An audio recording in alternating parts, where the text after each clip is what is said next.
Go to Oz with the Boss. You can follow that journey out on Facebook and Twitter if I feel like picking up my phone from another continent in another hemisphere. Marty Conway is here. He will continue to be here doing the things that he does, which is professoring at Georgetown. He's one of our unofficial professors of sports business around here. We welcome him back on to WNSG. First and foremost, Marty, you had a very special association with Super Bowl 51. I will let you pick it up, or I can pick it up. But it's been a rough week around the Conway household, right?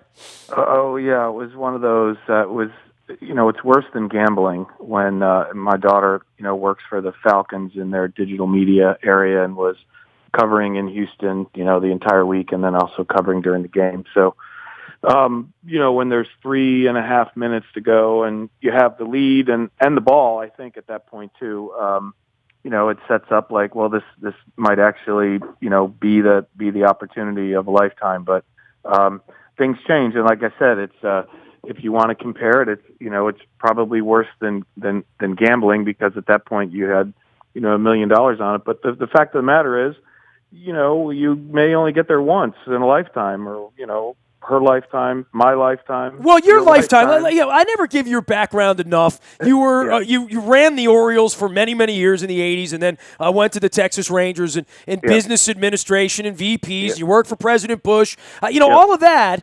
Did you get a ring in '83? Were you with the team then? No, I didn't get here till '85. Oh. And again, what I tell people, whether they're family members or students, is that you get there, you're almost there. I can assure you that in 1988, I guess it was, and we were in Toronto, and all we had to do was win a couple ball games. 89. It was 89. Okay, yeah. 89, yeah. And we're into the playoffs, and that didn't happen. And then you don't go back. So just getting there, or getting on the brink of it, or getting to the Super Bowl and losing and saying, well, this is the process. No, it's you start all over again. It's a very Sisyphean effort. You roll that rock from the bottom all the way to the top every year, and in a lot of cases, things break right for you. And I think this year many things for the Falcons broke right for them, especially down the stretch. And to get there and then not get it can be painful. Now the optimism is that, well, you'll get there again next year or the year after, but look, the NFL is set up in a way that parity rules, with the exception of New England, and the rotation is on. So it's Seattle, it's Carolina, it's Green Bay, it's the Giants, and you name it on the NFC side, who's been in that party in the last 15 years. Well, I guess in the case of the parenting flow of this, you never really came close to winning a ring, right? I mean, No. A decade in sport. How long did you spend in sports? Oh, I was in baseball for 13 years, and I can assure you that I lost more games than I won.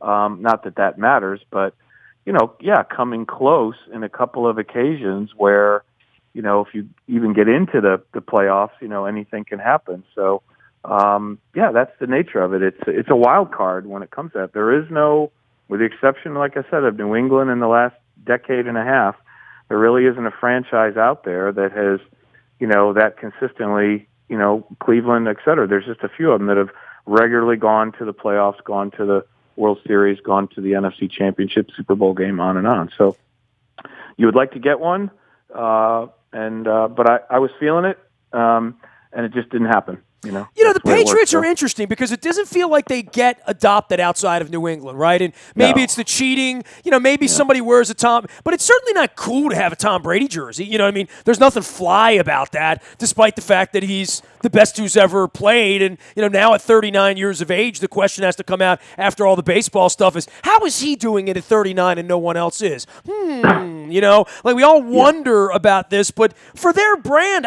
they can't win any more than they've won. They're sort of at the top, and yet they're still not like the Cowboys or the Raiders or one of those sort of eternal brands that stands for something. I mean, it's almost like with the Patriots, if you're from New England, they stand for home. If you're not, they kind of stand for cheating to some degree, I think. Yeah, well, we talk about this. We have some assignments and different things around leadership, and too often in sports, we conflate winning with leadership. And so I can't tell you the number of times I've read papers and assignments about the genius of Bill Belichick and the leadership of Tom Brady and other things. And when you break it down and separate winning on-field performance from leadership, there's some things that the Patriots clearly do that are not leadership-oriented, but they are winning-oriented. And if that means bringing in a player like Michael Floyd, who had 3 times the legal limit of alcohol, and he makes the team, he's on it for a few weeks, can he help him? Or bringing in a player for a week and then letting him go. I've said to many people that no one besides, on that team, on that franchise, no one besides Tom Brady and Bill Belichick gets paid. Everybody else gets an opportunity, and maybe an opportunity at a ring, but rarely do they actually kind of, in the NFL sense, get paid. But that's the way that it falls. I also think it has something to do with the balance, the power balance in the AFC, in particular their division. That's sometimes it just runs that way for franchises, and they've made the most of it. Look, when you get there and you're down by 25 points, that's real performance. There's some leadership in there, but over the long pull, over the balance, outside of New England, they are not popular at all. They are not the Packers. They're not the Cowboys. They're not any of those other franchises that people want to feel a connection to. They're sort of the evil empire, the Darth Vader of sports at the moment. He is Marty Conway. He is at Georgetown and also at Loyola from time to time here in Baltimore. Sales, marketing, partnerships, digital media leader. It says so on his LinkedIn, where he blogs often, as well as out at Twitter at Marty Conway. You can follow his journey. Last thing on the NFL, or at least from the Super Bowl perspective, Marty. Is this good for the NFL to some degree to have sort of this ultimate NWO, Black Hat, Hulk Hogan, like the Yankees' largesse in baseball? I don't know that was good for baseball in 15 markets where they felt like they couldn't win. I don't know that LeBron and the Warriors are really good around the NBA, where there are clearly 20 places that they can't win. In the NFL, there's no... other than maybe San Francisco or Cleveland or Jacksonville, a couple of the real dregs, there's still 20 teams that believe, maybe 25, that they can win the Super Bowl next year, that they can be in the dance. Not all the sports work that way. But from the NFL's perspective, they now have, over the last 15 years, this 10,000-pound gorilla in Belichick and Brady. I don't know if that's good or bad for the overall brand of the NFL, but it's certain the ratings were booming on. People like to watch them lose, or try to lose at least. Yeah, well, if you look at it again, if you go back decades, and I've looked at this in the past too, where in baseball, when the Yankees were not good, baseball was not in a good place. There were times in the NBA when if the Lakers or the Celtics were not good, the NBA was not as popular until LeBron and Steph Curry and some others came along. So in most cases, it's helpful to the league to have, even MLS, when DC United was a regular participant, there was that, because what I used to say is the circus is coming to town. If you're playing them, people come out because they're aware of the reputation, good or bad, and they want to see their team defeat, knock off whoever the kingpin in the particular league is. The axis of evil, right? Whoever the bad guy is, right? Yeah, when you have a complete parity situation, and look at the MLS has gone this way, where there are no team ownerships, there's no, there isn't a salary cap in the sense of, you can buy these players. And it's like, what am I looking at? I don't know. Should I tune in? Should I not tune in? I tune in for Kansas City and LA, or do I tune in for New York and Portland? It's just not known. So I think it helps with storyline, and I'm increasingly suspicious that pro sports, the NFL in particular, looks more and more like the WWE every time I look at it, because the media surrounding it has developed all these storylines. There's heels, there's baby faces, there's, all these, is it a fix-in? Is it, behind the curtain? All these sorts of things, which help the media side. Do they help the integrity of the league? There's some question about that, but I think from a media standpoint, from a television and now digital media standpoint, these storylines, it's almost like Hollywood or the WWE, and generally that sells. And again, whether you think that's good or bad, that's different from what's popular. What's good is not always what's popular, right? Marty, for football and the Ravens, and we've talked about empty seats, certainly with the Orioles. I mean, you and I have been going at that for years, and the old man doesn't seem all that concerned, and I haven't heard much of nary a word other than FanFest about buy your Orioles tickets. It's like they're not even trying in the offseason because they're making so much money. The Capitals can't sell any more tickets than they do, and then there are the Wizards, right? And the Wizards, for me, are lagging behind almost every other thing when it really comes to organic interest. I think the Terps have their own problems, football and basketball, from a growth standpoint. Are people watching the Terps now who weren't 5 or 10 or 15 years ago? I don't know. They're pretty good. They're 20-3 as well. But that being said, on the Wizards, the NBA, as you know from traveling the world, is of all these sports the biggest sport in the world. If we're talking about baseball, hockey, and football in this country, you could put the NBA somewhere in the 2-3 range, however you want to dice it up. But the Wizards have always sort of lagged behind. Even when they've been made the playoffs the last couple years, they have not been, what's it, the old Saatchi and Saatchi, a love mark, that people don't go home upset when the Wizards lose, the naming of the Bullets. But this last couple of months, and what we saw on Monday night, which to me was a bit of an iconic game. I mean, real quick, Marty, name a really famous Washington Wizards game. Go ahead. Hey, the last time would have been something involving Chris Webber, right, or something like that. Yeah, I don't even know what a famous Bullets or Wizards game has been since 1978. But I'll tell you what, them on one hand, Monday night, my entire Facebook, Twitter world was engaged in that overtime game with LeBron and 17 games in a row at home.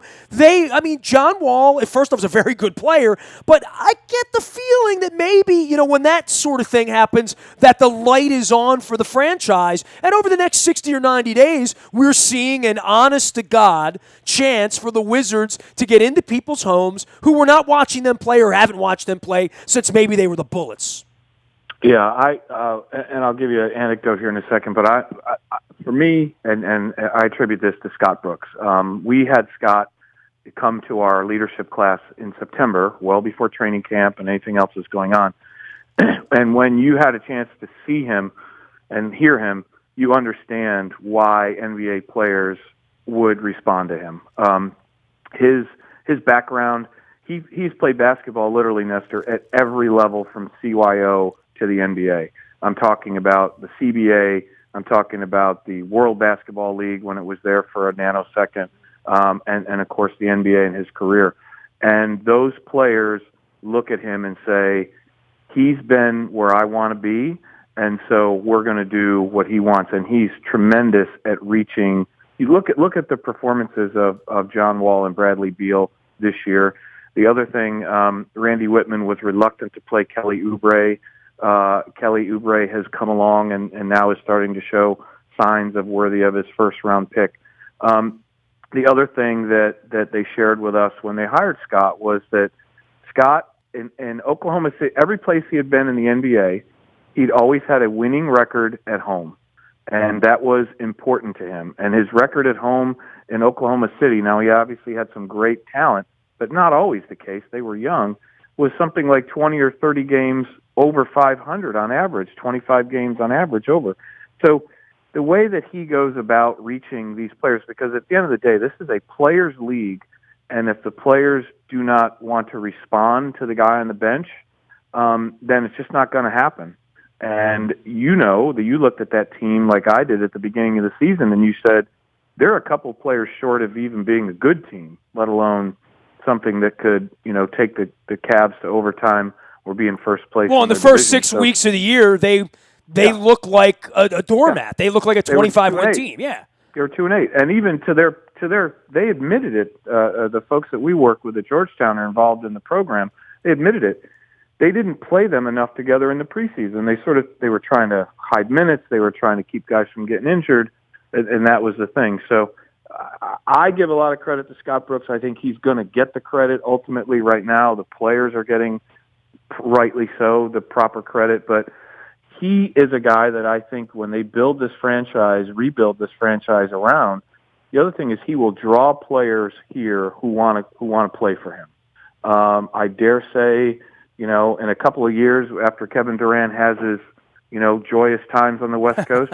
Maybe he decides he wants to come home and play for Scott Brooks again. So we never know. But look, it's good while it lasted. I admit it. That game on Monday night was really tremendous in a lot of ways. It's the most famous game in the Wizards' history, right? I mean, literally. I think so. I mean, when you take LeBron down to the end and he has to bank one home, from 28 feet off the corner, then they're living right. But yeah, it was tune-in television. There was a lot of people in the place, and a lot of Wizards fans, not just Cavs fans, showing up to get close to their hero. He is Marty Conway. You can follow his journey out on LinkedIn as well as on Twitter at Marty Conway. Of course, professor at Georgetown and longtime executive in Major League Baseball. For the Wizards and growing their brand and getting more eyeballs and getting more butts in the seats, it would then turn to where the rest of the sports marketplace is, especially involving media. I know the Ravens, at least locally now, they started with the Masson thing, and they tried to play nice with Mr. Angelos. I warned them that probably wasn't a good idea, and it wasn't. Now the Comcast Sportsnet thing. Sports is trying to find where they are. In the end, isn't it always going to be BaltimoreRavens.com and Orioles.com? I mean, in the end, that's going to be where all these teams' brands live, other than on Fox on the weekends or at night. Their brand is their website 10 years from now, right, Marty? Yeah, we've seen this. I can tell you just, in a quick transition, even in Baltimore when I was with the Orioles, we used to negotiate a package of 50 games on WMAR Channel 2, right?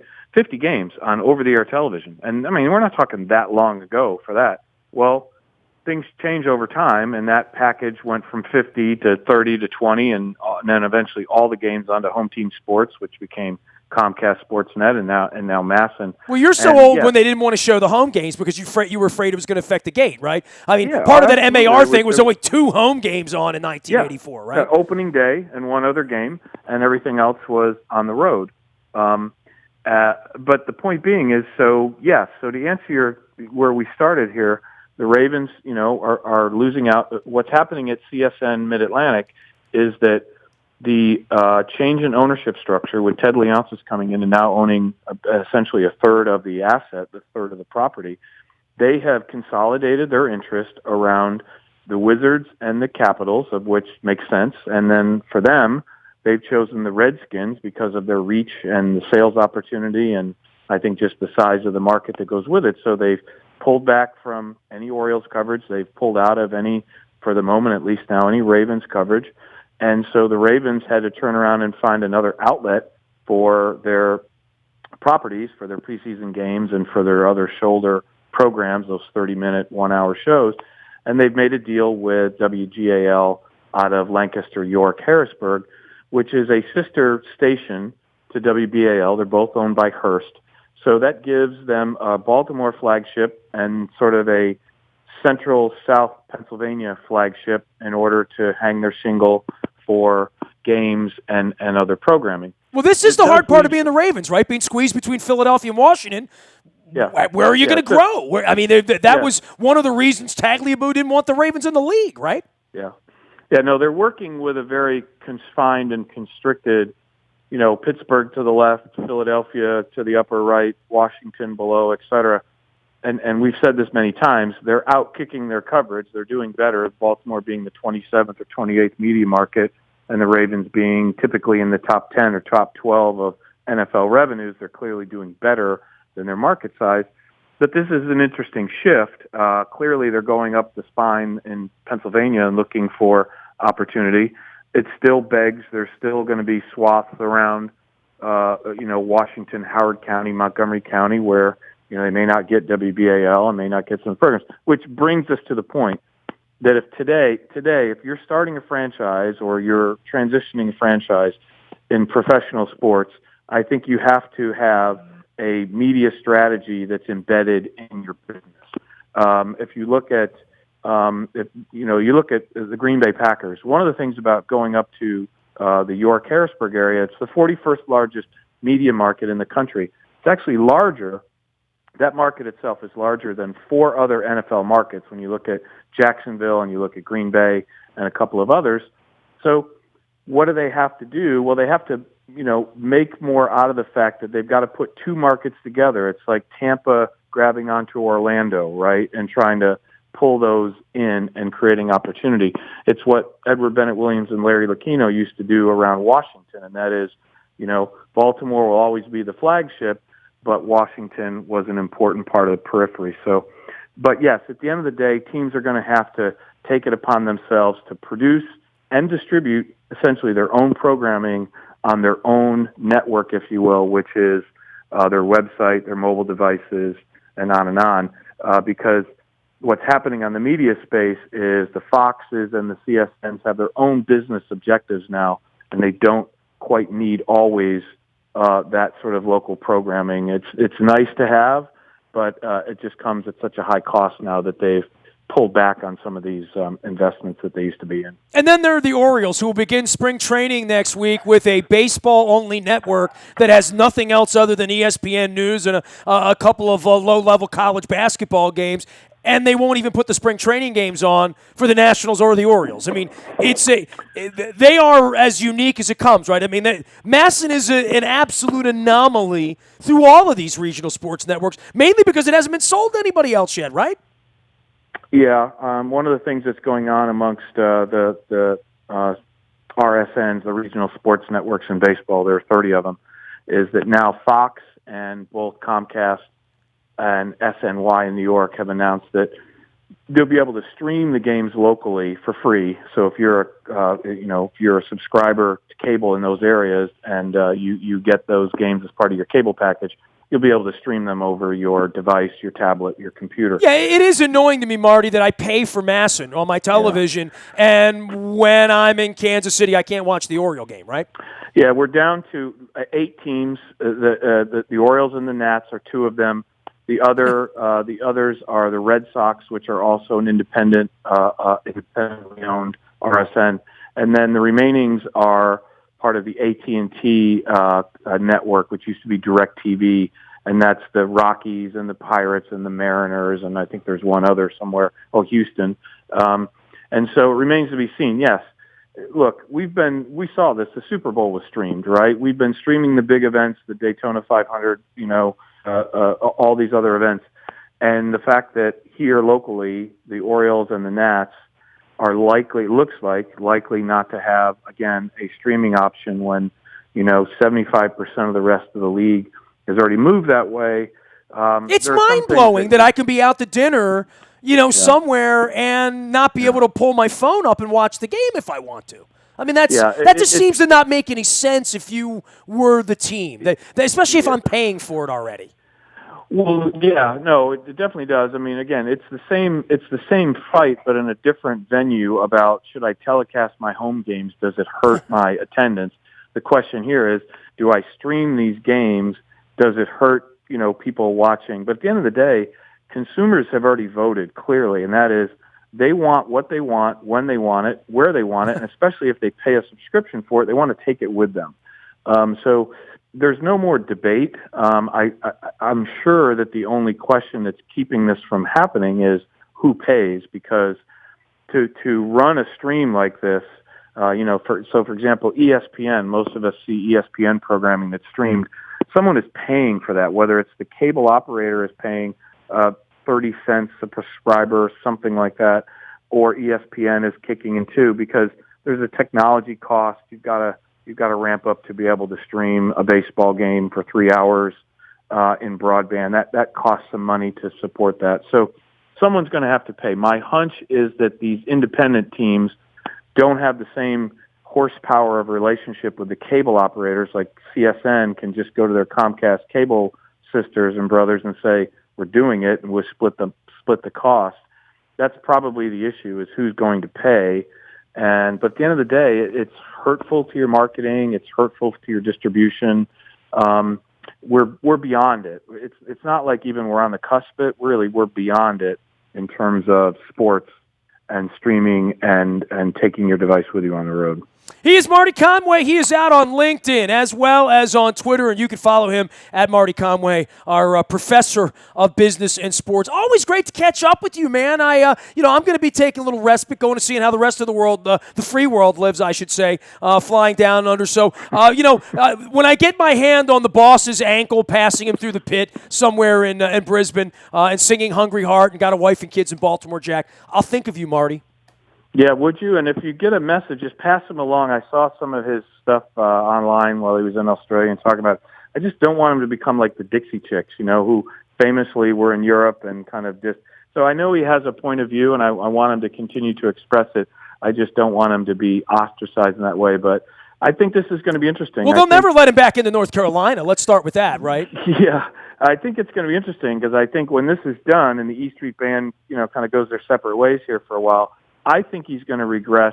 I think the next album will be more like a Nebraska-style album than anything else because I think it will reflect what he's been writing about probably for the last year, which is, you've seen what's going on in the country and the world, and he generally reflects that in his writing. So I suspect that the next one would be more of a solo, kind of a Nebraska, something that he's done on his own, and then maybe he goes out and does a tour of smaller venues or something like that to support it. So it'll be interesting to see what happens. So you're saying a Nebraska-oriented, rising sort of 9/11 feeling toward authoritarianism, something like that, right?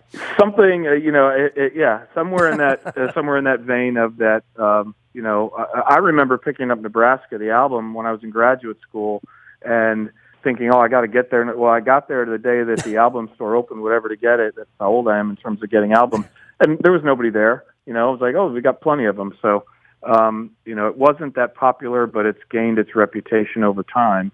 And I hope that he does do something like that again and kind of strip it all down and then, comes back in a year and a half and kind of reboots the whole band again. Well, it's getting late, right? I mean, 70 years old to reboot the band is, I had a friend that saw Willie Nelson last week and said it's become like not so good anymore. There comes a point where it jumps the shark. I don't think that's going to happen in the next 2 weeks down under with Springsteen, but I don't know how long he's going to be able to go out and shake his ass around the world with a 15-part band and have 130 songs, in his.